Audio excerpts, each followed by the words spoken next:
은혜 받으실 본문 말씀은 잠언 8장 17절 말씀과 요한복음 4장 24절 말씀입니다. 먼저 잠언 8장 17절 말씀입니다. 나를 사랑하는 자들이 나의 사랑을 입으며 나를 간절히 찾는 자가 나를 만날 것이니라. 다음은 요한복음 4장 24절 말씀입니다. 하나님은 영이시니 예배하는 자가 신령과 진정으로 예배할지니라. 아멘. 밀양만민교회 담임이신 문태규 목사님께서 영적 회복이라는 제목으로 첫 번째 말씀 증거해 주시겠습니다. 샬롬 성가대의 찬양과 니시 오케스트라의 연주에 감사드립니다. 만민 매거진으로 수고해 주신 지신 방송에도 감사드립니다. 오늘 매거진 보니까 어떤 느낌 들으시나요? 풍성하다는 느낌이 듭니다. 행복한 느낌이 듭니다. 또 인터뷰해 주신 분들 말씀하신 대로 뭔가 기대가 되고 또 더 착해질 것 같은 이런 느낌도 듭니다. 더 선해질 것 같은 느낌도 듭니다. 제가 연말이 되면서 저도 마음에 상당히 뭔가 이 느낌이 다르다라는 것을 느꼈습니다. 그러면서 성탄, 전야 행사, 또 예배 말씀 들으면서도 그렇고 또 성탄절 말씀 들으면서도 그렇고 너무 행복했습니다. 정말 아버지께서 우리와 함께 하신다라는 이것을 피부적으로 느꼈거든요. 그러면서 그 아기 예수님 대역한 그 어린아이 보면서도 얼마나 천진난만하고 그러면서 영적인 어린아이 당회장님의 설교 말씀이 또 생각나기도 했습니다. 그래서 영적인 어린아이는 되어야 이제 천국, 좋은 천국 가게 되는데 단순하다 하셨죠. 또 순수하다 하셨죠. 교만하지 않는다 하셨죠. 이런 또 말씀들이 떠오르면서 무엇보다도 우리에게 있어서 잊지 못할 또 성탄 예배 드린 적이 있습니다. 2010년 12월 25일은 우리가 잊지 못할 또 성탄절이 되었습니다. 그때도 당회장님께서 우리에게 들려주신 제목의 말씀이 포근한 사랑이었습니다. 우리가 여러 가지 환경 속에서 벗어버리지 못한 그런 모습 속에서 자유함을 얻지를 못했었는데 당회장님께서 그때 포근한 사랑이라는 제목으로 말씀 증거해 주실 때에 우리 마음이 포근해졌거든요. 그러면서 이번 또 성탄절에도 그러한 느낌을 받으면서 행복했습니다. 또 이 2020년 신년 기도 제목 우리가 또 들으면서도 얼마나 감동이 되어지는지요. 일어나라 빛을 발하라는 말씀 들으면서 소망이 됐습니다. 우리에게 비전을 가질 수 있는 또 힘이 주어졌습니다. 또 참마음과 온전한 믿음도 우리에게 있어서 더 할 수 있다라는 이런 마음이 또 전달되기도 했죠. 또 사랑이 가득한 성전 말씀 들으면서는 우리 교회 다시 한번 또 생각하게 되어지고 또 목자님의 그 희생, 헌신, 사랑을 다시 한번 또 새길 수 있는 시간이 되어졌습니다. 그러면서 이제 주일 재창조의 권능 100%입니다. 그동안 이제 재창조의 권능 이렇게 기도 제목을 주어서 우리가 기도를 했었는데 이번에 특별히 100%라는 또 그 용어가 또 단어가 거기에 들어가 있습니다. 그러면 또 기대가 되기도 합니다. 아버지께서 어떻게 역사해 가실지. 우리는 모르지만 아버지는 아십니다. 또 기도하신 분들은 뭔가 느낌이 오지 않겠는가 싶습니다. 그래서 행복한 2020년 우리가 시작이 됐습니다. 우리 성도님들 행복하시죠? 2020년을 기대합니다. 말씀에 들어가겠습니다. 사랑하는 성도 여러분, 전국 전 세계에서 각종 매체를 통하여 함께 예배드리는 GCN 방송 시청자 여러분, 우리는 다사다난했던 2019년을 보내고 2020년도 첫 주일을 감동으로 보냈습니다. 송구 영신 예배와 함께 2020년을 맞이한 마음은 어떠신지요? 안정된 마음, 포근한 마음이 느껴집니다. 설렘과 기대감으로 충만한 2020년도가 되었습니다. 이제는 뭔가 좋을 일이 있을 것 같은 풍성한 느낌마저 들지요. 더욱 새로워지는 한 해가 되었으면 좋겠습니다. 2018, 2019년은 교회적으로나 각자 개인적으로도 참으로 다사다난하게 보내왔습니다. 잊을 수 없는 시간, 축복의 연단의 시간을 보내왔지요. 아버지 하나님께서 허락하신 시간은 우리에게 더욱 영의 눈을 떠가는 축복과 능력이 되었습니다.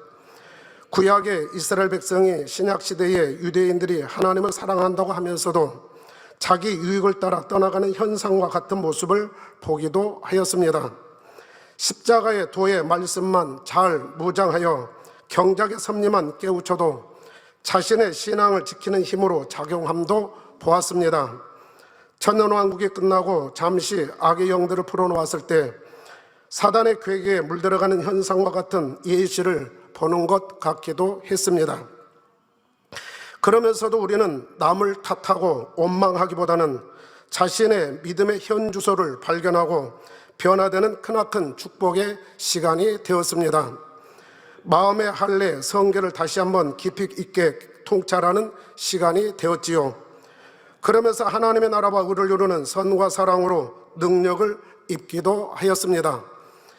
이는 지나고 보니 어느 누가 일부러 프로그램을 만들어 훈련시킨다 하여 얻을 수 있는 것이 아니었습니다. 하나님의 섭리 가운데 허락하신 이 과정은 우리에게 상상할 수 없는 복으로 승화되었고 지금도 그 흐름에서 승화의 불길은 타오르고 있지요. 우리는 지난 2년여의 시간을 보내오면서 각자 나름대로 최선을 다하며 살아왔습니다. 먼저 그의 나라와 의를 구하라 하신 말씀을 붙들었습니다. 먹든지 마시든지 무엇을 하든지 하나님의 영광을 위하여 하라는 말씀이 우리 마음에 있었습니다.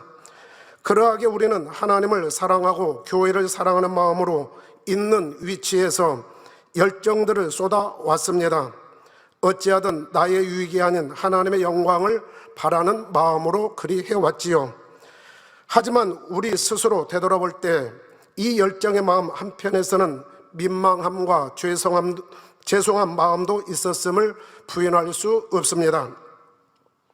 영적인 목마름에서 오는 공허함을 느낄 때도 있었습니다. 이는 우리가 성결의 복음을, 새 예루살렘 복음을 맛보았기 때문이지요. 여기서 영적인 목마름이라 이렇게 말씀드렸는데 목마름에는 두 가지가 있습니다. 영적인 목마름이 있고 육적인 목마름이 있습니다. 육의 세상에서 육적인 목마름 말씀드리는 게 아니라 영에 속한 육적인 목마름을 말씀드리는 겁니다.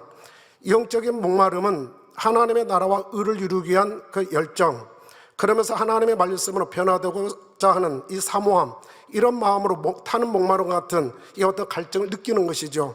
우리 주님께서 내가 목마르다 하는 그 심정으로 우리의 심령들이 더 새로워지기를 원하는 마음에서 오는 목마름을 말씀드립니다.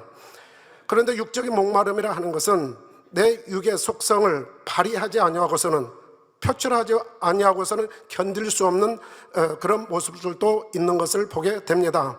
그러하기 때문에 안 좋은 말을 들었을 때 또 모함을 듣거나 오해를 받게 되어지면은 뭔가 따지고 싶고 또 뭔가 전화해서 한마디 해주지 않으면은 잠을 제대로 잘 수 없을 것 같은 이런 목마름이 있다 이겁니다. 이것이 육적인 목마름인데 결코 그러한 목마름은 우리에게 있어서는 아니 되겠지요.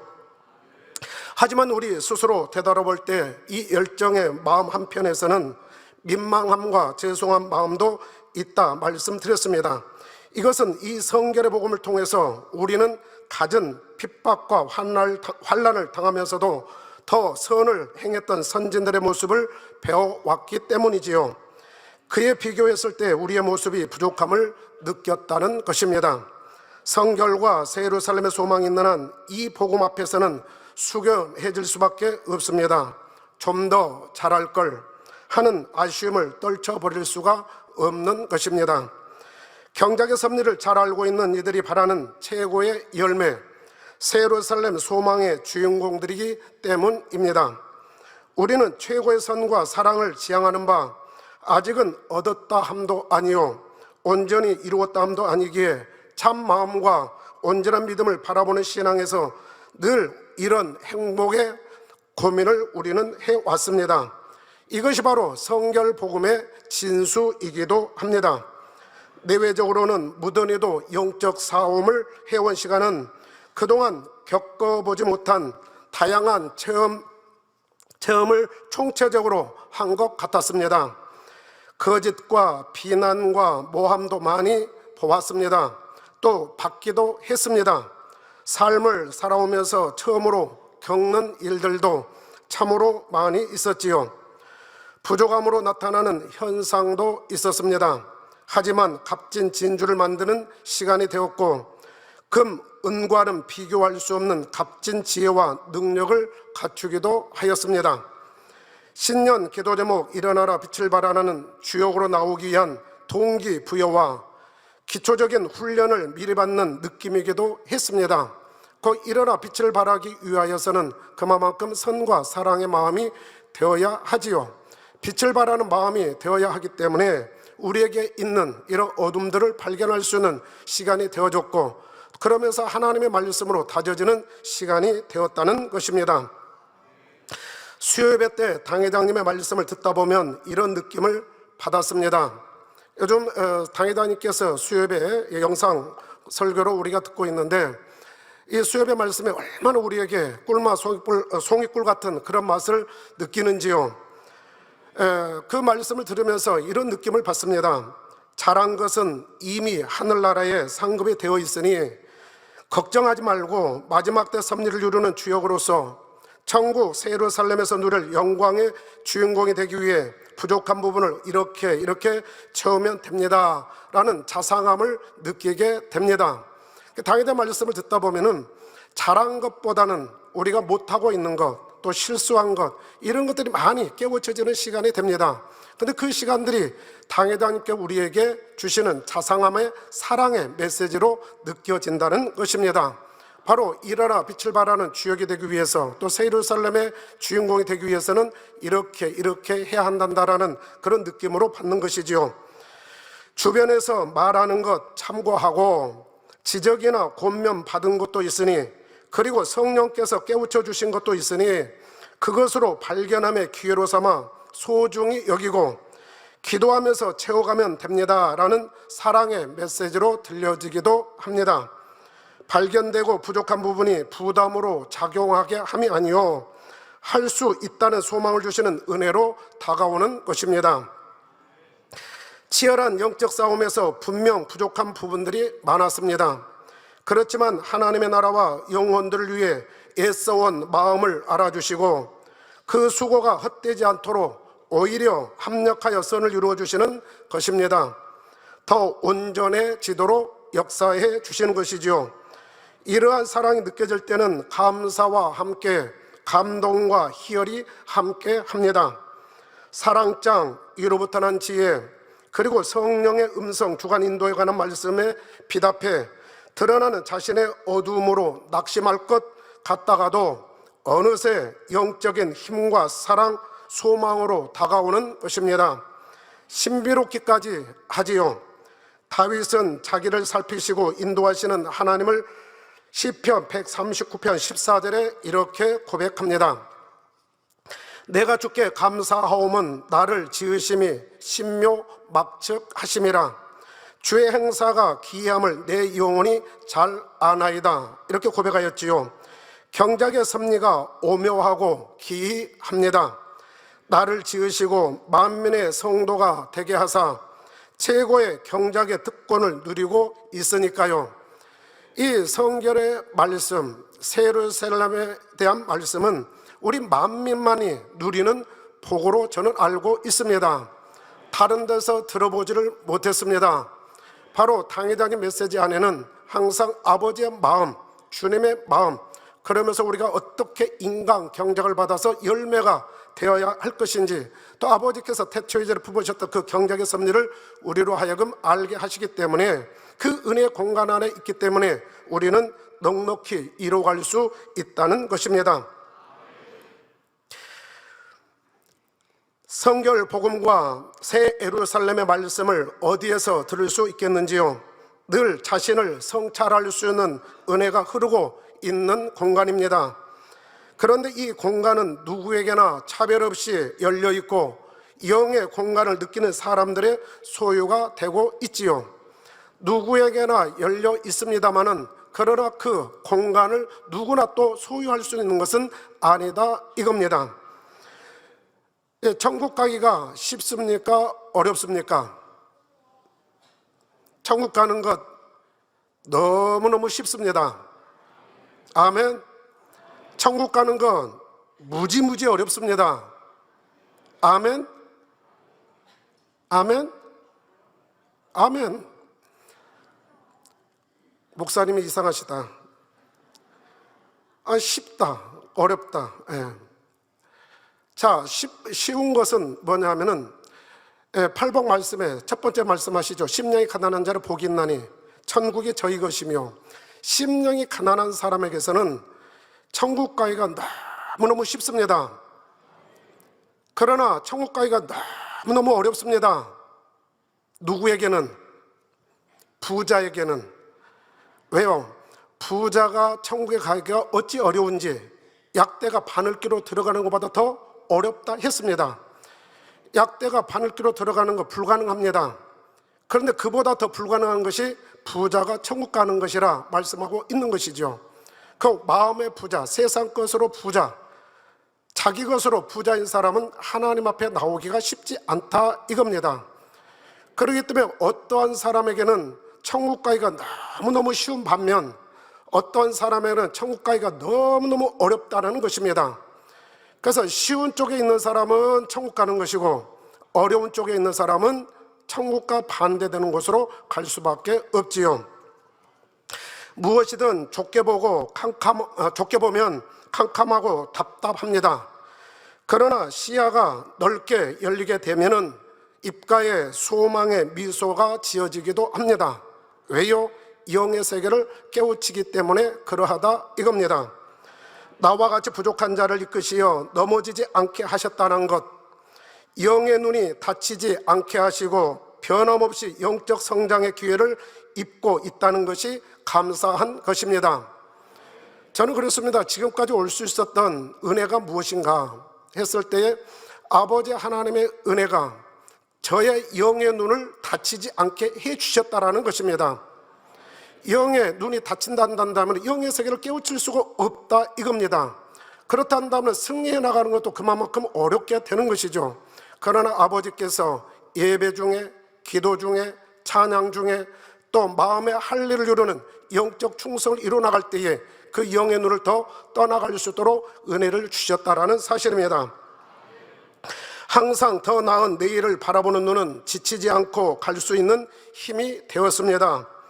한 수 한 수 수를 읽는 안목이 되었지요. 더딘거림이라도 분명히 그 방향은 새 예루살렘을 향하고 있기 때문입니다. 우리가 오늘 이 자리에 있음도 아버지 하나님의 따스한 인도하심을 부인할 수 없습니다.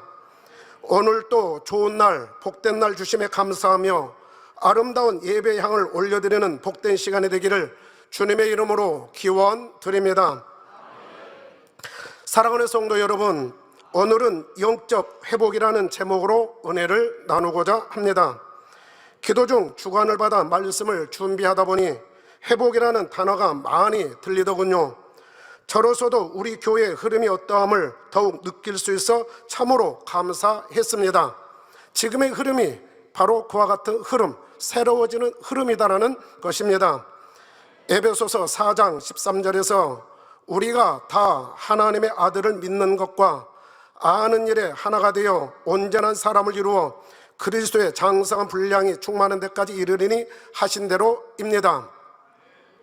그동안 당회장님을 통하여 들었던 진리 말씀을 토대로 하여 우리 만민이 더욱 새로워지겠다는 분위기가 되고 있습니다. 하나님의 아들 예수 그리스도를 믿는 것과 아는 일에 하나가 되고 개척 때부터 주신 생명의 말씀으로 재정립하고 그리스도의 장성한 분량에 이르는 흐름이다 싶습니다. 그렇기 때문에 우리 설교하시는 분들이 단에서 말씀 증가하신 내용들을 들어보면 얼마나 감동이 되는지를 모릅니다. 정말 아버지께서 폭포수원 같은 은혜를 주시는 것을 느낄 수가 있지요. 특별히 우리 이제 이수진 직무대행하시는 우리 목사님께서 설교하실 때 감동 속에서 이렇게 이제 감동으로 설교하시는 거 보면은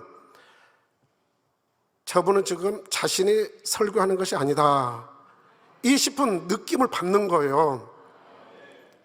얼마나 감동 속에 말씀을 증가하시는지. 그래서 들을 때마다 참 감동이 됩니다. 제가 이제 그 영적인 회복이라는 제목으로 말씀을 증거합니다만, 저희 밀양지교에서는 작년 4월 달에 주보에 게재하면서 영적 회복 운동에 함께 합시다 하면서 시작을 했었습니다.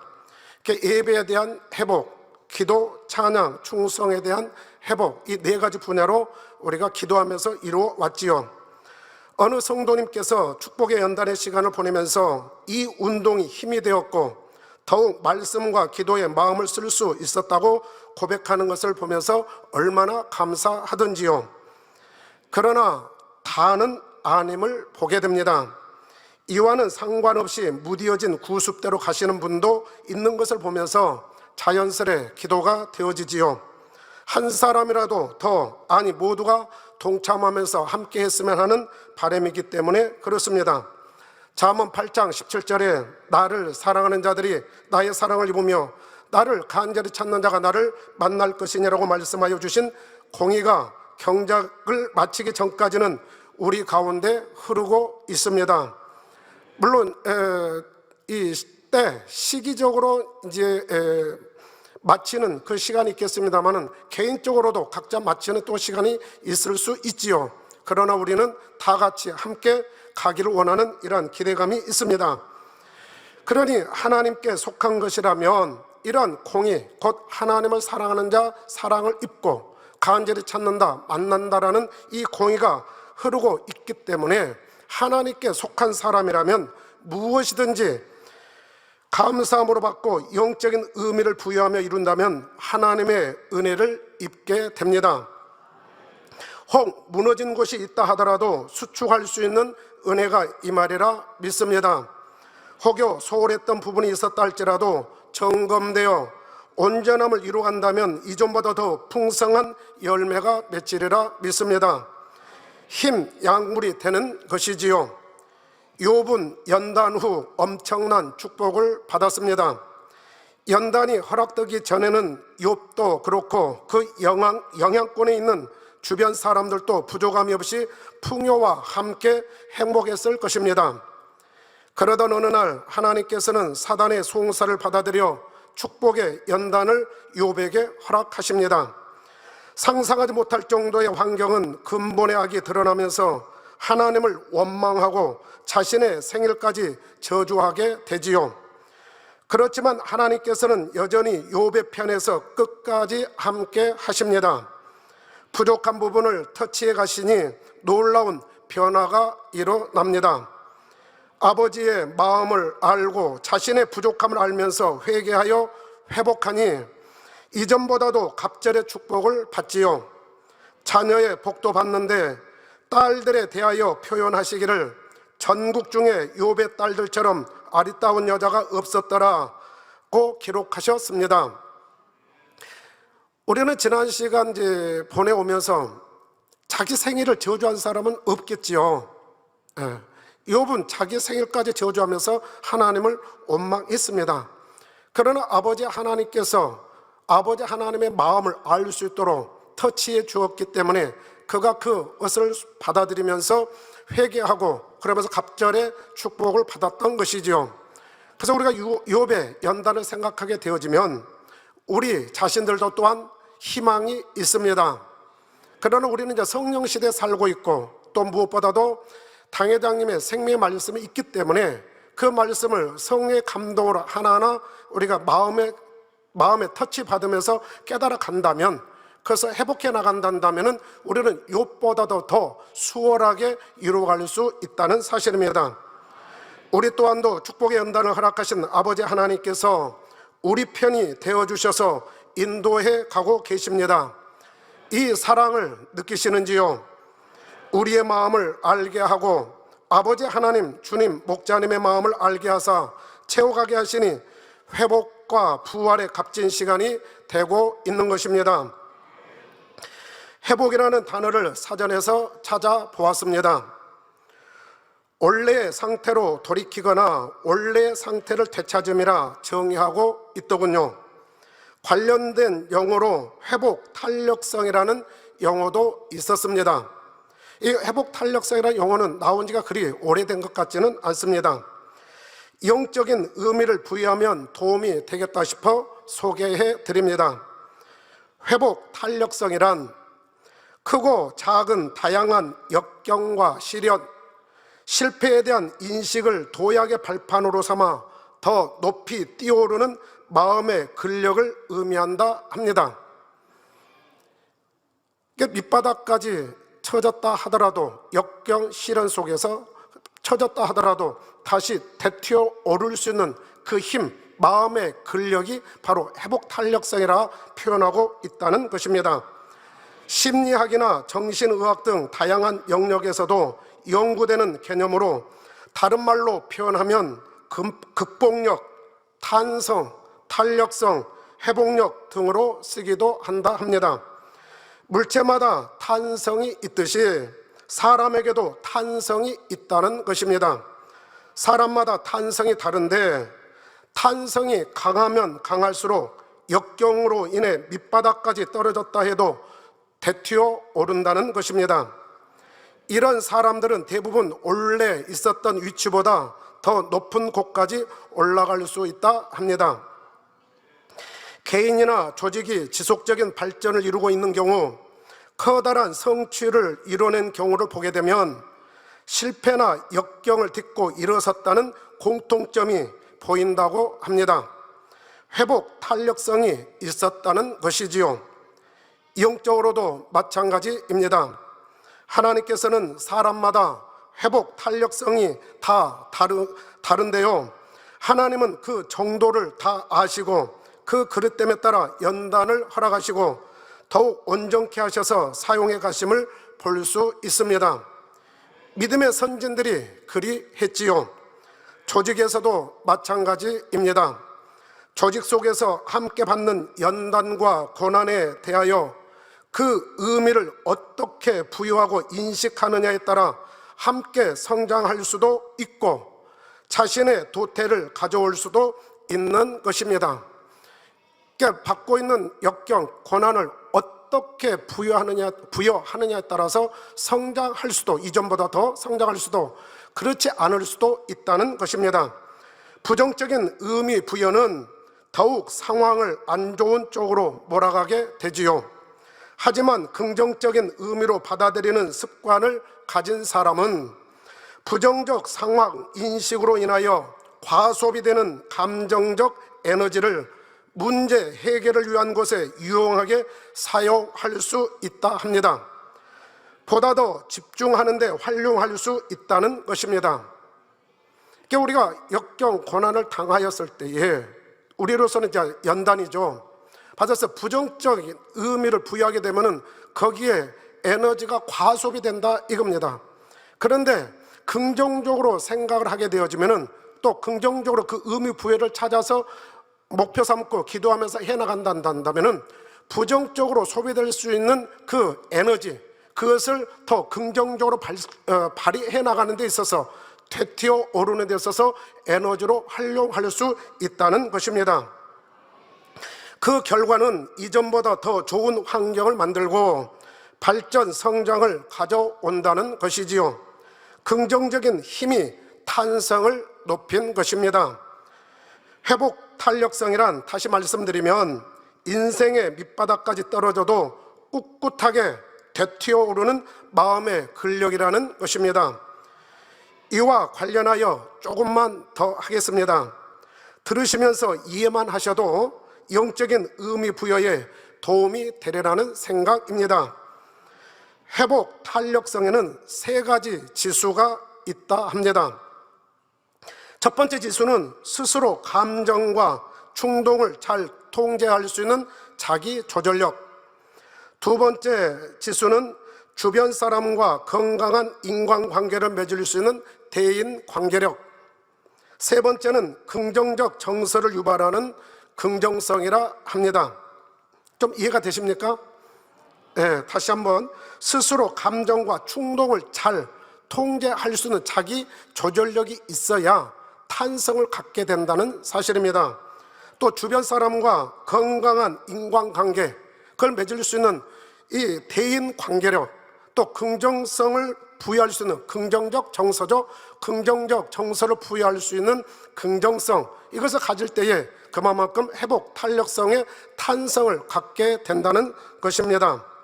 그런데 여기에 또 각각 세 가지 하위 요소로 구성된다 합니다. 참고로 들으시기 바랍니다. 자기 조절력에는 감정 조절력, 충동 통제력, 원인 분석력, 그러니까 자기 조절력 안에는 감정을 얼마만큼 조절하느냐, 충동을 얼마만큼 통제하느냐, 그러면서 그 원인과 분석을 얼마만큼 잘 하느냐, 여기에 따라서 달라진다 이겁니다. 또 두 번째는 대인 관계력인데 여기에도 세 가지 하위 요소가 있습니다. 여기에는 소통 능력, 공감 능력, 자아 확장력입니다. 얼마만큼 소통에 대한 능력이 있는가, 또 얼마만큼 상대방과 또 그 조직 안에서 공감할 수 있는 능력이 있는가. 자아 확장력은 이것은 좀 우리하고는 좀 생각이 좀 다를 수가 있겠습니다만은 여기서는 이제는 자기 자신에 대한 모습에 집중력을 두고 말씀하고 있습니다만은 우리는 자기를 비운 하나님의 마음, 주님의 마음, 그러면서 영적인 마음을 가지고 확장시켜 나가는 이것을 생각하시면 되겠습니다. 자, 긍정성에는 자아 낙관성, 생활 만족도, 감사라 합니다. 이해가 되시죠? 바로 우리에게 있어서 이 긍정성은 바로 낙관, 감사하는 마음, 그런 만족, 이 마음이 있을 때에 그만큼 탄력을 받는다 이겁니다. 들으면서 어디에서 많이 들은 것 같지 않으신지요? 용어가 좀 복잡하기도 하고 어색하기도 합니다만 내용의 의미를 살펴보면 성결의 복음 안에 다 담겨져 있습니다. 성결의 말씀, 영계법을 잘 깨우치고 적용하면 얼마든지 강한 회복 탄력성을 가질 수 있다는 것입니다. 사람에 따라 영적인 감각이 있는 만큼 회복력도 빠르고 성장의 폭도 커지는 것이지요. 의미 부여를 어떻게 하느냐에 따라 달라지는 것입니다. 수요예배 때 당회장님께서 이런 말씀을 하신 적이 있습니다. 중한 육체의 일을 범한 사람은 새 예루살렘에 못 간다 하신 적이 있으셨고, 갈 수 있다가도 하신 적이 있으시다 하시면서 틀린 것이 아니라, 상반되는 것이 아니라 잘 이해해야 한다 하셨지요. 사망에 이르는 육체의 일을 범하면 새 예루살렘 갈 수 없습니다. 하지만 회개하고 회개에 합당한 열매를 맺으며 하나님께서 기뻐하신 일을 하여 새 예루살렘의 자격을 갖추게 되면 간다는 의미입니다. 사망에 이르는 죄를 지어 새 예루살렘 자격을 잃는 어떤 분이 있다고 가정을 해보죠. 이분은 새 예루살렘 자격을 다시 얻을 수도 있고 그렇지 못할 수도 있습니다. 여기엔 영적인 회복 탄력성도 영향을 미칠 것입니다. 이분이 어떤 말씀에 비중을 두며 의미를 부여하느냐에 따라 이분의 행동과 미래는 전혀 달라질 것이니까요. 이분이 탄력성이 좋은 분이라면 진리의 말씀을 먼저 떠올려 붙잡을 것입니다. 영의 세계와 하나님의 깊은 사랑을 알기에 겸비한 마음이 되니 긍휼과 자비의 은혜를 입으며 회복도 빠르고 쌓아가는 상급의 폭도 달라지겠지요. 새 예루살렘의 주인공도 될 수 있다는 것입니다.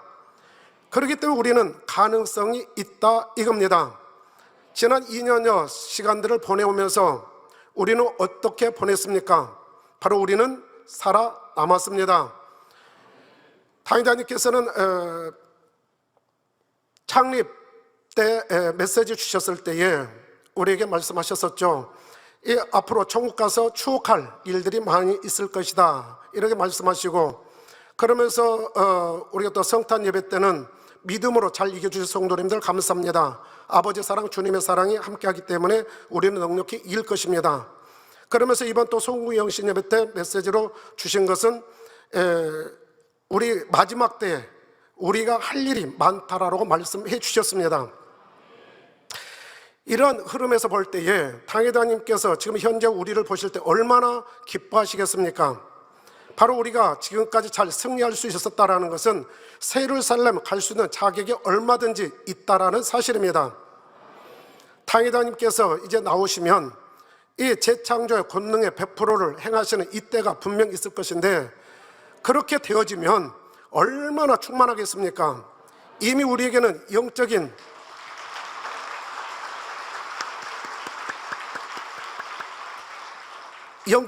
은혜가 흐르고 있습니다. 예루살렘의 공간, 그 공간도 우리 안에 흐르고 있습니다. 그렇기 때문에 이 회복 탄력성, 곧 하나님의 말씀을 붙들고 승리할 수 있는 이 힘이 있기 때문에 당회장님께서 사역하실 때 우리 같이 동참하는 우리들은 얼마나 감동적으로 함께 하겠습니까? 그렇기 때문에 지금 부족하다 하여서 포기할 일도 아니고 낙심할 이유도 전혀 없다는 사실입니다.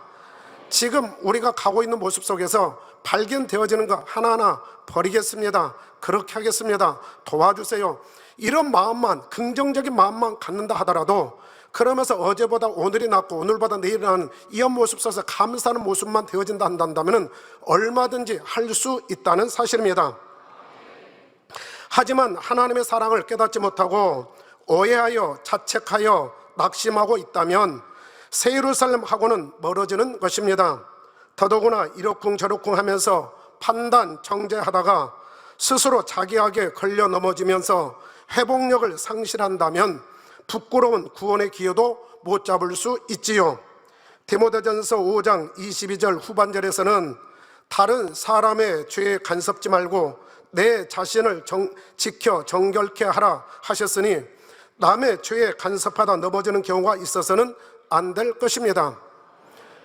상대방이 어떤 잘못을 했단다면 오히려 긍휼히 여겨주고 기도해 줄 뿐인 것이지, 그거 가지고 내가 괜히 이렇다 저렇다 해가지고 나까지 거기에 이 함몰되어지는 이런 모습 속에서 하나님을 서운케 하는 모습이 되어서는 아니 된다라는 사실입니다. 더더구나 상대방이 하나님 앞에 합당하게 행하고 있는데 내 생각 속에서 안 맞다고 한다면 이것은 더 큰 문제가 될 수 있다는 것이지요. 그렇기 때문에 남의 죄에 간섭지 말고 나 자신을 살펴서 혹여라도 나는 그런 모습이 있지 아니하는지, 또 더 아버지 보시 합당한 모습은 어떠한 것인지, 이것을 궁구하면서 묵상하면서 이루어갈 일이다 이것입니다. 성결의 복음에는 영적으로 회복하는 힘이 있습니다. 더욱 온전케 하는 힘이 있지요. 하나님께서는 그 말씀 속에서 느슨했던 부분이라도 마음을 다잡기를 원하며 은혜를 구하는 자에게는 회복의 은혜로 역사해 주시리라 믿습니다. 당회장님께서는 새 메시지를 통하여서 우리에게 소망을 주셨습니다. 우리 만민은 주님 오실 때까지 할 일이 많습니다 라고 하시고, 저도 성도님들을 위해 늘 기도하고 있어요 라고 하셨지요. 믿고 행군하는 우리에게 목자님께서 품으신 공간 안에서 모든 것에 합력하여 선을 이루시며 인도해 주시리라 믿습니다. 성탄 전야, 성탄 예배, 송구 영신 예배 때 감동을 주시면서 목자님의 공간을 더욱 활짝 펼쳐 주셨음을 느꼈고 우리는 그것을 믿습니다. 이 흐름에서 우리 모든 성도님들이 영적 회복의 은혜를 풍성히 누리셨으면 좋겠습니다. 사랑하는 성도 여러분, 영적 회복을 위해 살펴볼 부분은 예배, 기도, 찬양, 충성 분야입니다. 오늘은 첫 번째 시간으로 예배에 관한 내용으로 말씀을 드립니다. 예배란 신에게 경의를 나타내며 경배하는 의식입니다. 곧 하나님께 존경과 찬양과 영광을 돌려드리는 의식으로서 하나님께 감사하며 높여드리는 것입니다. 하나님께서는 구약시대에나 오늘날이나 차별 없이 하나님께서 명하신 대로 드리는 제사를 기뻐하셨고, 신령과 진정으로 드리는 예배를 통하여 영광을 받으시고 축복해 주십니다. 하나님께서는 예배하는 자들을 찾으시는데 모든 사람의 모든 예배를 다 받으시는 것이 아니라고 성경을 통하여 교훈해 주셨습니다. 하나님께서 기뻐 받으시는 예배가 있는가 하면 받지 않으시는 예배도 있다는 것입니다. 창세기 4장에 보면 하나님께서 명하신 대로 피의 제사를 드린 아벨의 제사는 연락하셨지만 자기 방식대로 땅의 소산으로 드린 가인의 제사와 제물은 연락하지 않으셨습니다. 마음 중심을 살피시는 하나님께서는 믿음과 순종, 행함으로 드린 아벨의 제사를 가인 제사보다 더 낮게 여기셨다고 히브리서 11장 4절에 기록하고 있지요. 사무엘상 13장 8절에서 14절을 보면 사울이 자신의 권세를 가지고 제사장의 직무를 범하여 드린 제사는 오히려 버림받게 되었다는 기록도 있습니다. 사울이 왕이 된 2년에 블레셋과 전쟁이 있었습니다. 제사를 주관할 사무엘이 오지 않자 사울은 자신이 나서서 제사를 드린 것이지요. 사울은 부득이하여 제사를 드렸다 하나 사무엘은 이를 망령되게 행하였다 하고 앞으로 나라가 길지 않을 것이며 곧 사울이 다스리는 나라가 길지 않을 것이며 여호와께서 명하신 대로 지키지 아니하였으므로 여호와께서 그 마음에 맞는 사람을 구하여 백성의 지도자로 삼으시겠다 하십니다. 하나님께서 세우신 질서, 고유 고난을 어그러뜨린 결과이지요. 이것이 반복되면 사명이 옮겨지기도 합니다. 하나님의 뜻을 거두어긴 사울 왕의 결과는 폐위당하고 다윗에게로 넘어가고 다윗 왕조가 시작되지요. 이사야 1장과 말라기 1장에서는 이스라엘 자손이 하나님 앞에 제사 드릴 때에 마음이 없는 제사, 최상의 것으로 드리지 않고 자신에게 쓸모없는 것으로 드리는 제사는 하나님께서 받지 않으시겠다는 말씀도 하셨습니다. 이사야 1장 12절에서는 내 마당만 밟을 뿐이니라 하셨고, 말라기 1장 12절에서는 내 이름을 더럽히는도다 하셨지요. 형식을 갖추었다 할지라도 영적인 예배가 아닌 육적인 예배는 받지 않으신다는 것입니다. 예수님 당시에도 보면 바리새인과 서기관들이 장로들의 유전을 따라 엄격히 지켰으나 하나님을 향한 진정한 예배가 아니었으므로 예수님께서 크게 책망하신 장면이 있습니다. 외식하는 자들이라는 것입니다. 마태복음 15장 7절에서 9절에 보면 외식하는 자들아 이사야가 너희에게 대하여 잘 예언하였도다. 일러스되 이 백성이 입술로는 나를 존경하되 마음은 내게서 멀도다. 사람의 계명으로 교훈을 삼아 가르치니 나를 헛되이 경배하는도다 하였느니라 하셨습니다. 예배는 자기 유익에 따라 자신의 마음대로 드리는 것이 아니라 하나님께서 명하신 예배의 원칙에 따라 드려야 한다는 것입니다. 이와는 달리 열왕기상 3장 3절에서 15절에 보면 솔로몬 왕의 1,000번제를 하나님께서 기뻐 받으시고 소원한 것 이상으로 축복을 주시는 것을 보게 됩니다. 5절 후반절에서는 하나님이 이르시되 내가 내게 무엇을 줄고 너는 구하라 하시니 백성들을 위하여 지혜로운 마음을 솔로몬은 달라 하는데 12절에서는 내 말대로 하여 내게 지혜롭고 총명한 마음을 주신다 하나님께서는 말씀하십니다. 그러시면서 13절에서는 구하지 아니한 부와 영광도 주신다 하셨지요. 이처럼 하나님께서 기뻐 받으시는 예배를 드리면 마음의 소원을 이루어 주실 뿐만 아니라 모든 것을 아시는 하나님께서 구하지 않은 것까지 놀라운 축복으로 갚아주시는 것입니다. 예수님께서는 믿는 이들이 예배를 어떻게 드려야 하는지를 요한복음 4장 23절 24절에서 말씀해 주셨지요. 아버지께 참으로 예배하는 자들은 신령과 진정으로 예배할 때가 오나니 곧 이때라. 아버지께서는 이렇게 자기에게 예배하는 자들을 찾으시느니라. 하나님은 영이시니 예배하는 자가 신령과 진정으로 예배할지니라 하신 것이지요. 신령으로 드리는 예배란 성경 66권 말씀을 성령의 감동 감화 충만함 속에서 마음의 양식 삼고 우리 안에 계시는 성령님과 함께 마음 중심으로 드리는 것을 말합니다.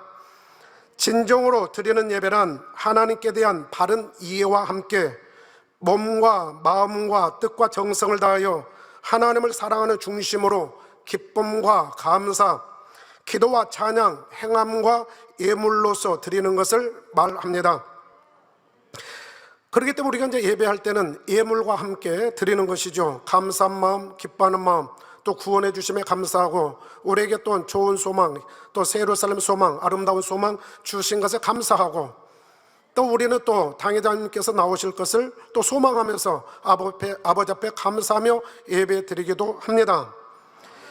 그리고 신령과 진정으로 예배 드리는 이런 영적 예배는 성전에서 드리는 예배만이 아니라 삶에서도 그리해야 함을 말씀하십니다. 로마서 12장 1절에서는 그러므로 형제들아 내가 하나님의 모든 자비하심으로 너희를 구원하노니 너희 몸을 하나님이 기뻐하시는 거룩한 산제사로 드리라 이는 너희의 드릴 영적 예배니라 이렇게 말씀하시지요. 우리 안에 성령님께서 성전 삼고 거하시기 때문에 진리로 자신을 거룩하게 지켜나가야 한다는 것입니다. 그리고 항상 기뻐하고 쉬지 않고 기도하며 범사에 감사하는 삶이 거룩한 예배를 드리는 삶이 되는 것이지요. 그러면 하나님께 예배 드릴 때 신령과 진정으로 예배 드리기 위해서는 우리가 어떻게 해야 하는지 당회장님께서 해주신 내용을 토대로 4가지로 말씀드리겠습니다. 첫째로 예배 시간에 지각하거나 급하게 오시지 않는지 점검해 보아야 합니다. 예배를 드리는 것은 보이지 않는 하나님의 영적 주권을 인정하는 행위이자 마음의 향을 드리는 의식입니다. 나의 방법, 편리한 대로가 아닌 하나님께서 정하신 규례와 법도를 따라 행해야 합니다. 이것이 마음에서 하나님을 인정하는 향이 되어 상달되는 것이지요.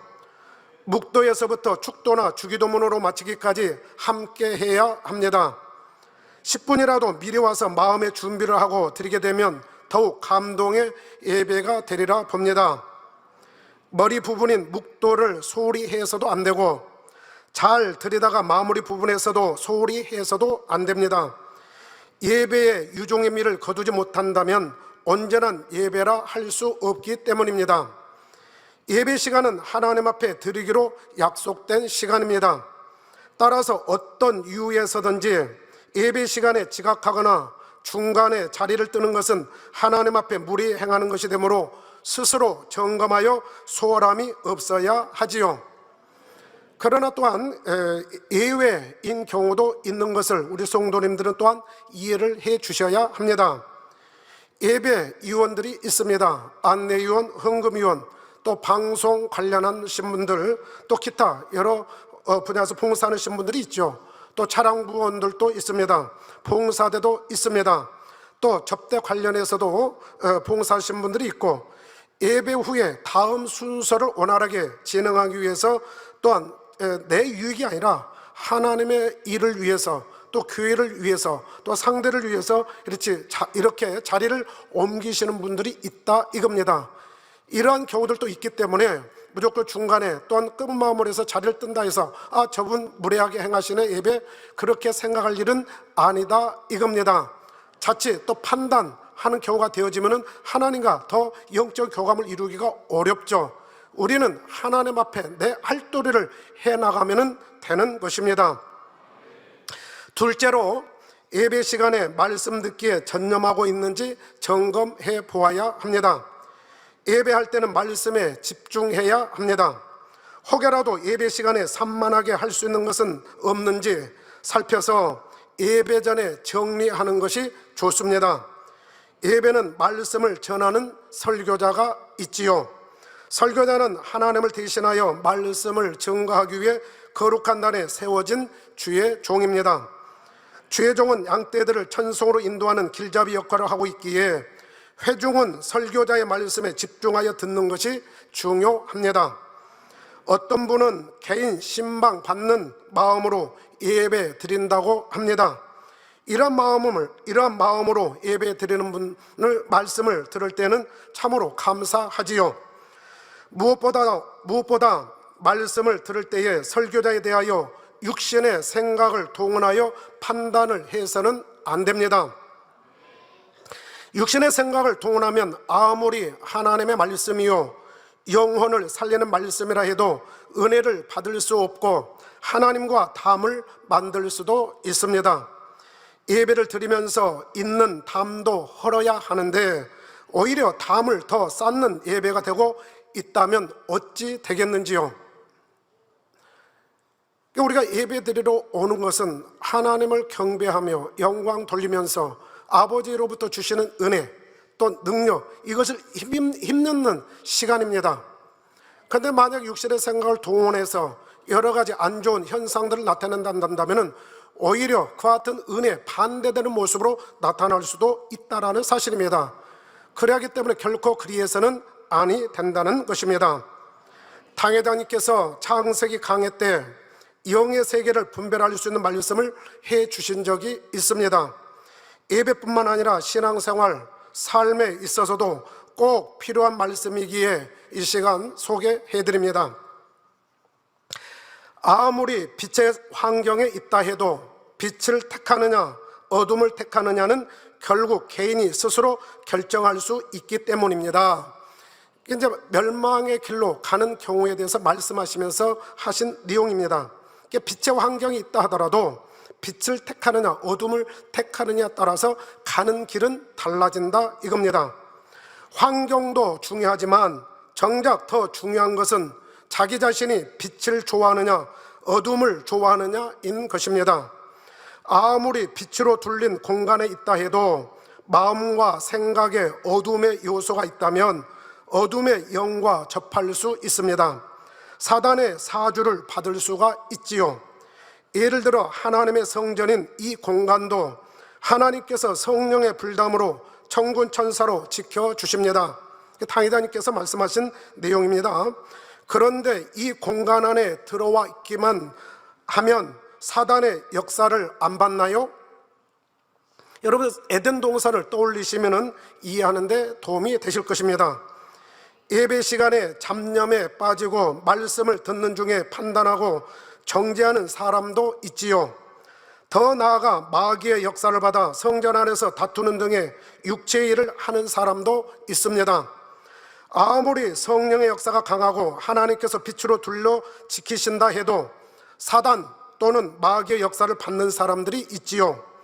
아버지 하나님께서 지켜주시지 않아서가 아니라 그런 사람의 마음에 비진리가 있기 때문에 어둠의 영들과 접속이 되더라는 것입니다. 혹 아직 성결되지 못하여 나쁜 생각이 떠올랐다 해도 그것을 곧바로 물리치면 사단과 접속이 끊어집니다. 그런데 물리치지 않고 받아들이는 쪽을 스스로 택하기에 육신의 일로 더 나아가 육체의 일로 나오게 되지요. 이렇게 당회장님께서 말씀해 주셨습니다. 우리는 2018년, 2019년을 떠올리면 이해가 되리라 봅니다. 지금도 마찬가지입니다. 선택에 따라서는 유익이 되기도 하지만 더 힘들어지고 어려워지며 자칫 하나님과 상관없는 사람이 될 수도 있습니다. 성경에서는 주의 종 모세에게 한 것은 하나님께 했다고 하셨지요. 잡념 없이 신령과 진정으로 예배하면 영적인 양식을 공급받기에 영적 성장을 가져올 수밖에 없습니다. 신령과 진정으로 예배를 드리면 미처 깨닫지 못한 부분을 깨우치면서 회개의 시간이 되어 담을 헐기도 합니다. 막힌 담이 허물어지면 충만함을 입게 되지요. 예배를 마치고도 답답함이 있다고 하면 영적으로 풀어야 할 내용이 있음을 알아 더욱 마음을 겸비함으로 이뤄가야 합니다. 당회장님께서 이번 주인가요? 수요예배 때 말씀하셨지요. 이 신앙생활 하면서 답답한 경우가 있다 하셨는데 그 답답한 경우가 첫 번째는 자신의 악이 있음으로 인해서 또 본성 속에 악까지 포함하죠. 그 악이 이제 있음으로 인해서 육신의 생각을 동원하게 되면 답답하다 했습니다. 두 번째는 이전에 지었던 죄에 담이 온전히 흐러지지 않았기 때문에 그러하다 말씀하셨습니다. 그렇기 때문에 이러한 경우는 충만할 때는 충만하지만은 또 그렇지 않을 때는 또 답답함이 있다 이겁니다. 우리가 이것을 이제 느낄 때는 더 이전에 지었던 그런 모습 속에서 더 깨끗함을 입기 위해서 기도하면서 부단히 노력을 해야 하는 것이죠. 아버지 하나님의 은혜와 능력을 구하고 자기의 노력도 필요하다 이겁니다. 그래서 성령의 도우심을 받으면서 이루어가면 얼마든지 자유함을 얻을 수 있습니다. 바로 너희가 진리를 알지니 진리가 너희를 자유케 하리라 말씀하신 대로 바로 진리 안에서 얼마든지 자유함을 얻을 수 있다 이겁니다.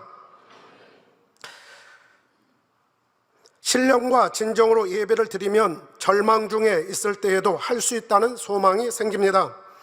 영적인 생명의 생사의 기로에서 살아나는 회복의 시간이 되기도 합니다.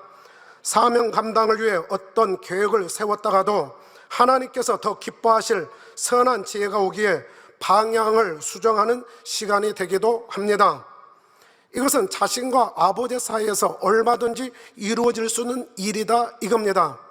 설교자의 말씀은 그분의 꼭 그렇게 하라라고 설교한 것은 아닌데 그분 스스로 성령의 감동 속에서 가장 필요한 것들을 깨닫게 된다는 사실입니다. 이것이 신령과 진조로 예배드릴 때에 우리가 받을 수 있는 은혜이고 복이 되는 것이지요. 그러면서 또한 지혜가 오기도 하고 믿음이 더해지기도 합니다. 소망으로 충만해집니다. 아버지 하나님과 교회 영혼들에 대하여 영적 사랑이 더해져 가기도 하지요. 진리를 알지니 진리가 너희를 자유케 하리라 하신 대로 말씀 듣는 중에 영적인 깨우침으로 무거운 짐을 내려놓게 되니 자유함을 얻기도 한다는 것입니다. 환경은 달라진 것 없고 똑같은데도 마음의 평안함과 자유함을 얻게 되지요. 환경이 바뀌어서 내 마음의 짐이 덜어진 것이 아니라 환경은 똑같다 하더라도 영적인 세계를 깨우치게 되어지면 짐이 자연스럽게 내려진다 이겁니다. 제가 어느 해인가 그때 아마 90년대 중반 후반 이때쯤으로 제가 기억하고 있는데요, 어느 해인가 저보다 나이 어리신 분이 머리급의 보직을 받는 경우가 있었습니다. 그때 이제 사람들의 반응들이 있었지요. 나이가 어린 사람이 맡은 것에 대한 말들이 여러 분야에서 있었던 것을 저도 들었습니다. 저는 선임이 될 때에는 그분이 보직을 그렇게 받을 때에는 나름대로 아버지의 은혜 또 교회 방침에 나름대로 이유가 있겠지 하였지요. 그런데 주변에서 나타나는 분위기는 서먹한 분위기도 있었습니다. 이럴 때는 기도밖에 없었지요. 기도하여 응답받아 영적으로 이해만 되면 더 이상 문제가 되지 않기 때문입니다. 주변에 어떤 것과도 상관이 없으며 요동도 되지 않는 것이지요. 그러면서 양식된 말씀이 떠오릅니다. 기도할 때 이제 어리신 분, 저보다 나이가 훨씬 어리신 분이 이제 중요한 보직을 받았을 때에 그때는 그걸 놓고 이걸 어떻게 이해를 해야 되나, 이 질서라는 것, 또 교회 방침이라는 것 있기 때문에 불편하게 생각해서는 안 된다 이겁니다. 그렇지만 마음에서부터 더 확신을 얻고 싶어서 기도를 한 것이죠. 그렇게 기도할 때에 양식된 말씀이 떠오릅니다. 예배 시간에 들었던 말씀들이죠. 천국에서는 나이가 33살로 다 같이 된다라는 것. 그래서 당회장이 말씀하셨지 않습니까? 할아버지는 젊었을 때 소천하시고 아버지는 중년에 소천하시고 아들은 연세가 좀 지긋하게 드셔서 소천하시고, 그럼 그 모습 그대로 있다고 한다면 어떻게 되겠습니까? 좀 분위기가 그러겠죠? 그러시면서 나이 33살 우리 주님께서 운명하셨던 그 나이로 다 같이 환원된다 이렇게 말씀하셨죠. 이 말씀이 이제 떠오르면서 또 믿음에 따라 처소가 달라지고 믿음 좋은 사람을 존경하게 된다라는 것. 그러면서 저는 이제 그 아담을 떠올리기보다는 가인을 이제 말씀을 드립니다. 가인하고 저하고 나이 차이가 얼마죠? 네. 6,000년 정도 되지 않습니까? 6,000살 정도. 근데 가인은 당회장의 말씀 들으면서 낙원에 갔다라는 말씀을 들었지 않습니까? 그러면 그때 당시 제 믿음으로는 아무리 못 가도 1,000층을 갈 것 같았어요. 그러면은 그 가인을 만났을 때 가인이 나를 어떻게 바라볼까? 이 생각이 들다 보니까 그렇구나, 나이가 중요한 게 아니구나 싶다 보니까 그렇지, 나보다 더 어리신 분이 나보다 더 저보다 더 높은 천국에 가신다 한다면 내가 어떻게 그분을 바라보게 될 것인가? 그러면서 이제 생각을 해보는 것이죠. 이 땅에서 삶을 살아가는 시간이 얼마일까? 천국에서 삶을 살아가는 시간은 얼마일까? 천국에 비하면 이 땅의 삶은 잠시 잠깐이거든요.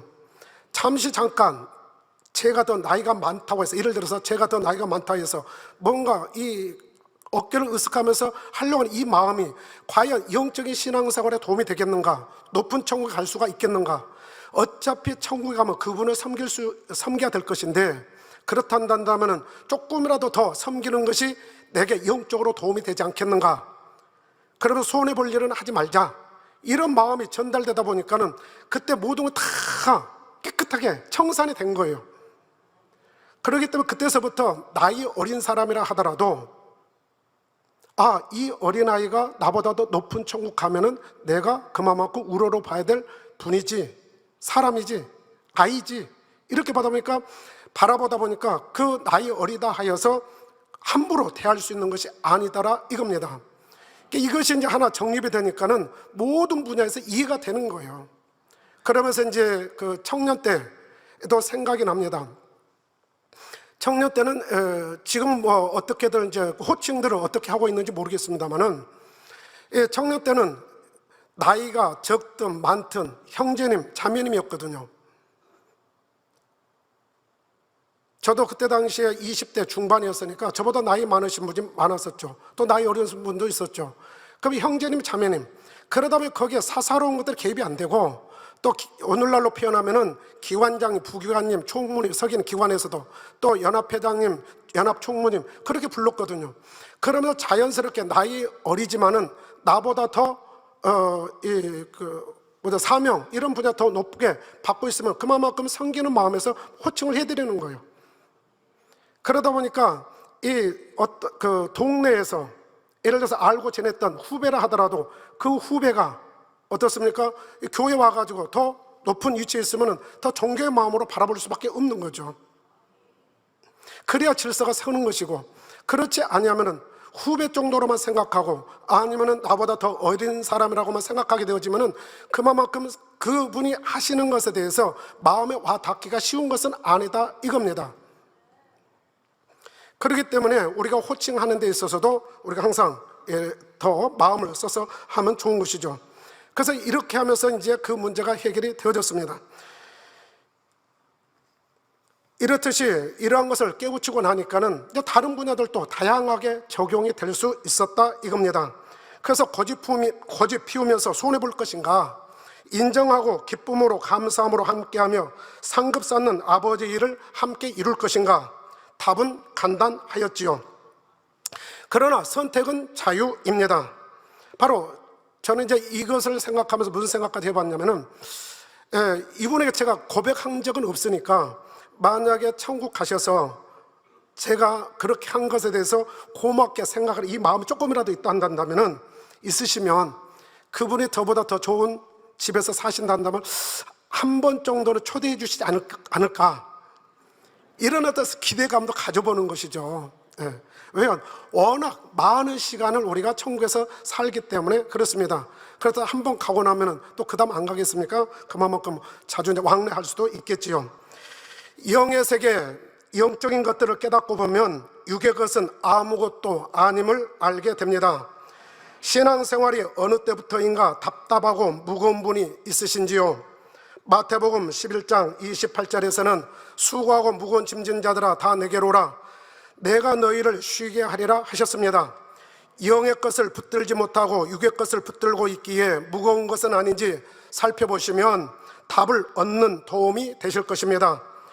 첫사랑의 감동이 있을 때는 성전에 오는 것이 즐거웠고 말씀 듣는 것이 행복했는데, 마음이 무거워졌다면 잘 점검해 보아야 합니다. 분명 성령님께서 탄식할 일이 있었고 깨우쳐 주시는데도 무시한 부분은 있지 않은가입니다. 영적 예배가 아닌 육적인 예배가 되어 육신의 생각에 빠져 사단의 역사를 받아들이게 되면 짐은 점점 더 무거워질 수밖에 없습니다. 무디어지면 자신이 무엇을 잘못하고 있는지도 모른 채 불평, 불만이 나오기도 하지요. 예수님께서는 당시 회당에서 외식하며 하나님의 말씀을 전하는 바리새인과 서기관들이라 할지라도 말씀을 대하는 태도에 대하여 권면하여 주십니다. 마태복음 23장 3절에 그러므로 무엇이든지 저희 말하는 바는 행하고 지키되 저희의 하는 행위는 본받지 말라 하십니다. 예배 중 말씀을 전념하여 들으심으로 영육간 복을 받는 충만한 예배가 되시기를 주님의 이름으로 기원드립니다. 셋째로, 술과 담배를 하고 예배에 참석하는 일이 없어야 합니다. 이것은 초신자나 믿음이 약한 자에게 해당하겠습니다만, 술을 마시고 오거나 담배를 하고 예배에 참석한다면 하나님 앞에 무례한 것이 됩니다. 전도받아 이제 교회에 나온 초신자라면 아직 술이나 담배를 끊지 못하고 오더라도 긍휼히 여겨주시지만, 직분을 가진 사람이라면 상황은 달라집니다. 학습할 때, 세례를 받을 때에도 이미 서약을 하고 받았습니다. 더더구나 이것을 다 끊었기에 직분이 나갔을 것입니다. 그런데 다시 하는 경우라면 신속히 버려나가기 위해 기도해야 합니다. 세상 사람들도 교회에 다니는 사람은 거룩하게 봅니다. 술, 담배는 안 하는 것으로 대부분 인식하고 있지요. 그런데 어느 교회에 다닌지도 알고 또 직분자인지도 알고 있는데 여전히 버리지 못하고 있다면 자신으로 인하여 얼마나 하나님의 영광을 가리겠는지요. 교회의 이미지도 그렇습니다. 그 교회는 술, 담배 하는 사람도 집사 직분을 주는가 보다 이렇게 하지 않겠는지요. 교회를 판단하게 하는 것입니다. 교회 방침은 전혀 그렇지 않은데 오해케 하는 것이지요. 그리스도의 향을 바랄 때에 상급이 되고 은혜도 임하는데 오히려 하나님의 영광을 가리는 일을 하고 있다면 어찌 되겠는지요. 영적 성장에도 그만큼 지장을 받지 않을까 싶습니다. 그리고 꼭 술과 담배만이 아닙니다. 교회 오기 전 세상 것을 접하다 오면 예배에 지장을 받을 수 있으니 이 또한 점검해 보시면 좋겠습니다. 네 번째로, 예배 분위기를 흐리지 말아야 합니다. 하나님의 성전은 오직 하나님 앞에 예배하고 기도와 찬양을 하는 거룩한 장소입니다. 교회 측에서는 성도님들이 하나님 앞에 거룩한 예배를 드릴 수 있도록 모든 부분을 신경 써서 준비합니다. 예배위원들은 다른 때와 달리 성전에 일찍 와서 기도로 준비하고 성도님들이 충만한 예배를 드릴 수 있도록 수고하지요. 교회와 예배위원들이 이렇게 수고하는데도 나로 인하여 전체의 예배 분위기가 흐려진다면 어떻게 되겠습니까? 예배와 상관없이 옆 사람과 대화하는 것, 어린아이가 울거나 마구 떠들며 돌아다니게 하는 것은 다른 사람의 예배를 방해하는 것도 되지만 하나님 앞에 무리한 것이 됩니다. 이러한 경우는 자신의 신앙이나 자녀의 신앙에도 결코 도움이 되지 않지요. 그리고 성전 안에서 예배 중에 음식을 먹는 것도 가하지 않습니다. 이 또한 옆 사람의 집중력을 흐트러뜨리는 것이니 무례한 것이 되지요. 칭얼거리는 어린아이를 달래기 위해서 먹을 것을 주는 것은 가합니다. 왜요? 예배를 그만큼 충만하게 드리기 위해서 하는 것이니까요. 그런데 여기서 조심해야 될 것이 무엇이냐면은 칭얼거리는 아이에 먹을 것을 주면서 자기도 먹으면은 어떻게 되겠는지 그것도 생각해 봐야 하겠지요. 성전에서 혈기를 내거나 큰 소리를 친다거나 세상 말을 하는 것도 무례한 것입니다. 예배 드릴 때 껌을 씹는 것, 예배 도중에 나가는 것 등은 하나님 앞에 무례한 일이며 예배 드리는 사람에게도 무례한 것이 됩니다. 예외인 경우도 있다고 말씀드렸습니다. 또한 예배 시간에 모자를 쓰고 있거나 티셔츠나 운동복 차림, 슬리퍼를 신고 와서 예배하는 것 또한 예의에서 벗어나는 행위입니다. 피치 못할 사정이나 예외의 경우도 있으니 판단하지 말고 넉넉한 마음으로 이해를 해주시면 선한 마음을 키워가는 데도 도움이 될 것입니다. 피치 못할 상황으로 모자 쓸 수도 있고 다른 모습이 될 수도 있다 이겁니다. 이것을 이해해 줘야 한다 이겁니다. 외모는 마음에 있는 것으로부터 표현되기에 하나님을 경외하는 마음으로 준비하는 정성이 있어야 하겠습니다. 수요예배 같은 경우에도 일터에서 바로 직접 오는 경우도 있기 때문에 판단하지 말아야 합니다. 물론 이제 주일하고 수요일하고 금요일하고는 다르죠. 수요일이나 금요일날 직장에서 바로 오는 경우가 있기 때문에 늦게 오는 경우라 하더라도 우리가 얼마든지 이제 이해하면서 또 이렇게 바라봐 줘야 되는 것이고, 그렇다고 주일날 또 늦게 오는 경우라 해서 또 판단하지는 말라 이겁니다. 그만큼 또 피치 못할 상황들도 있을 수 있는 것이고, 또한 개인적인 이런 어떤 상황 속에서 또 주일이지만은 특별히 또 근무하는 분들이 있지 않습니까? 그런 분들도 어찌됐든 예배 주일날 드리기 위해서 오는 분들도 있습니다. 늦게라도. 그런 분들도 있을 수 있기 때문에 우리가 함부로 판단해서는 안 된다 이겁니다. 결론을 말씀드립니다. 사랑하는 성도 여러분, 이 땅은 경작의 무대입니다.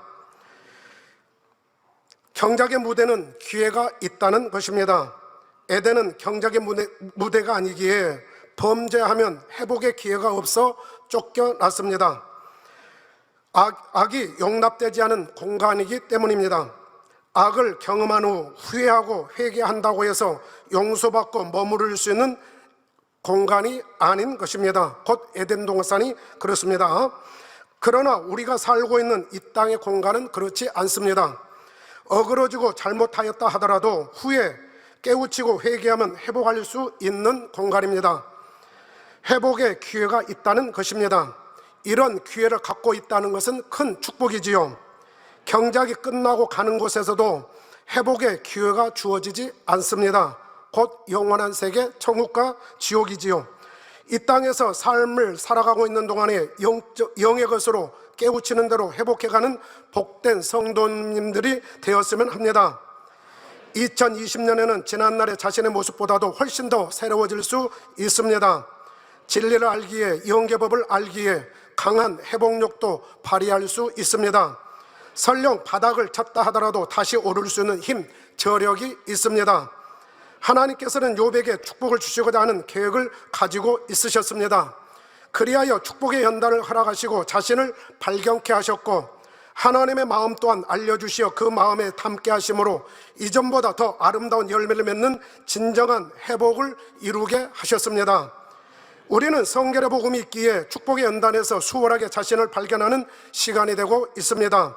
성결복음과 새 예루살렘의 말씀은 아버지 하나님의 마음, 그 사랑의 깊이를 알게 하시지요.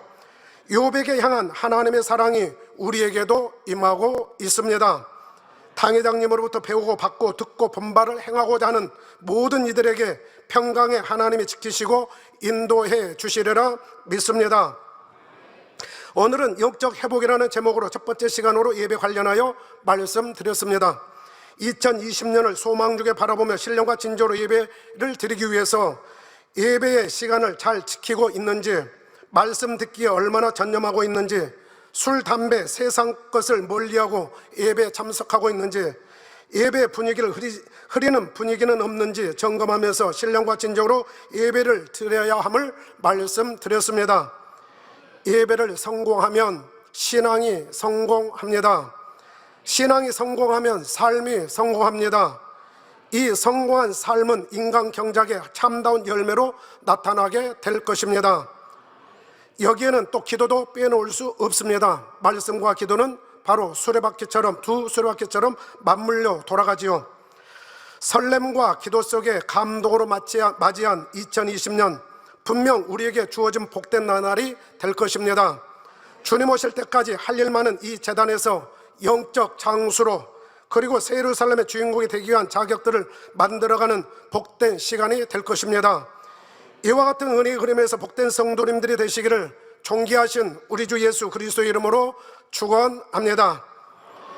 말씀 상고하면서 기도하겠습니다. 사랑의 아버지 하나님, 감사합니다.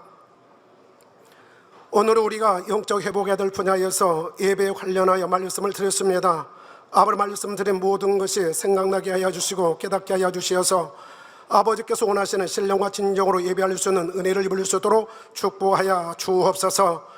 우리 2020년을 맞이하여 우리 성도님이 더욱 아버지 성장할 수 있는 축복의 시간이 되어지리라 믿습니다.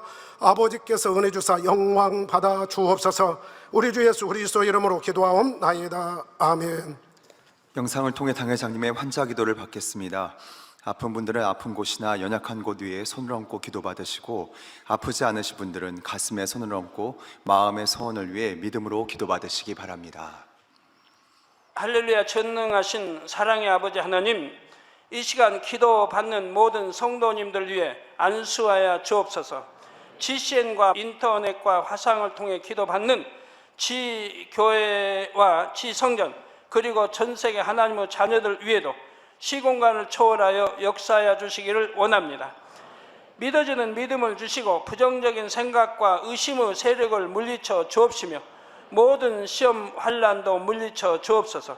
머리부터 발끝까지 오장육부 뼈 마디마디 온몸의 신경 조직 세포 등 아픈 곳마다 성령의 불로 태우시고 근본의 빛으로 역사하여 주옵소서. 예수 그리스도의 이름으로 명하노니 원수마귀 사단 모든 질병 균 연약함아 물러가라. 빛이 여임하라. 모든 불치 난치병도 성령의 불로 태워 깨끗하게 역사하여 주옵소서. 말라리아를 비롯한 모든 풍토병도 물리쳐 주옵소서. 감기, 기침, 열, 몸살, 독감 등 각종 유행성 질병도 다 물러가라. 어떠한 유행성 질병 균도 틈타지 않게 지켜 주옵소서. 위암, 폐암, 간암, 유방암, 자궁암, 대장암, 피부암 등 각종 암과 에이즈, 백혈병, 뇌졸중, 고혈압, 저혈압, 심장병, 폐병, 위장병, 당뇨, 부인병, 피부병, 갑상선 질환과 모든 염증도 깨끗게 하여 주옵소서. 소아마비, 중풍, 관절염, 디스크도 온전케 하여 주옵소서. 요통, 두통, 신경통을 비롯한 모든 통증은 사라질지어다. 간질, 자폐증, 우울증, 조울증, 노이로제 등 모든 정신질환도 물러가라. 모든 마비된 것도 풀어지고 일어나 걷고 뛸지어다. 눈도 잘 보이게 하옵시고 귀도 잘 들리게 하여 주옵소서.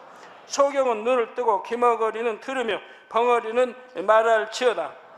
각종 사고 후유증도 깨끗게 하시고 부러진 뼈도 붙여 주옵소서.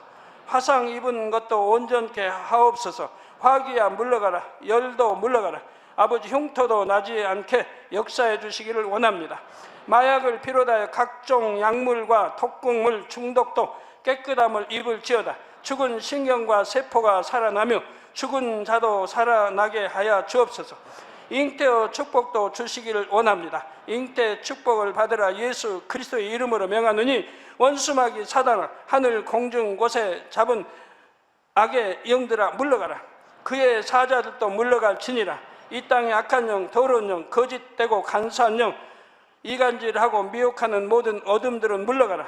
모든 흉악의 결박을 풀고 어둠아 물러가라. 빛이 여임하라. 아버지 하나님, 부르짖어 기도할 수 있는 능력을 주시고 죄를 버리고 성결될 수 있는 능력을 주옵소서. 영혼이 잘됨같이 범사에 잘되게 하시고 가정의 복음화도 이루어 주시길 원합니다.